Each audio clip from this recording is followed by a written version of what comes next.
There's always these circumstances where we believe too much in our own power.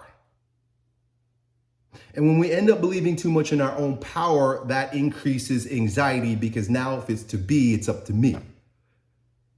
So not only is the figment of my imagination so far off that it creates anxiety, and the importance that I've built up in it increases that anxiety, but now I have extra anxiety because of my belief, the importance I put in my ability to go get that thing. Both of which create a huge amount of resistance. And that resistance, like when you're doing resistance training in the gym, it feels like a charge. That's why we do pre-workouts, right? That's why we pump ourselves up before a big lift.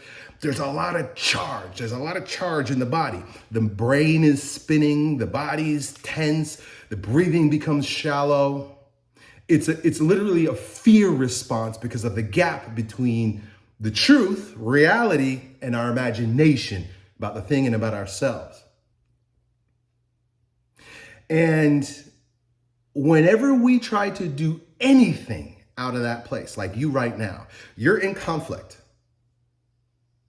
You're in conflict, and any decision that you make out of the emotions that are present with that conflict, meaning fear, anxiety, anticipation, desire, all those things create a shaky foundation, as well as a veneer, a rose-colored or distorted view of the circumstances. Emotions distort your ability to perceive. So now you have distorted perception. And in that distorted perception, in that not grounded, ungrounded place, that shaky place filled with charge, if we're not abandoned, we'll end up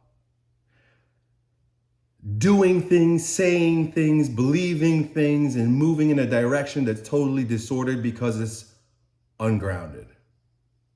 Ralph Waldo Emerson, I love to quote, he says, every action is measured from which it proceeds. Every action is measured from the place it proceeds from. Everything that you do is measured by the emotional state, the mental state, the place that you're coming from. So in exercise science, we teach that all movement emanates from posture. So if the posture is off, right? You got a kyphosis, a lordosis, you got frontal plane imbalances, whatever it is, that is your current state. And anything that you do from that current state is going to be effed up. You go try to deadlift with a crooked spine, you're gonna have a problem, because the action is measured from which it proceeds, imbalanced posture. But if the posture is lined up, if you're lined up, if you're in full alignment and then you go to take action, the action is in alignment. Any kind of charge, any kind of importance, any kind of overthinking, any kind of willing, any kind of strong, ungrounded desire or fear is fucked up posture. It's your heart posture. You're coming from a imbalanced heart posture.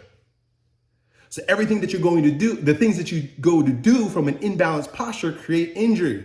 They create havoc. They create wear and tear. And they don't last.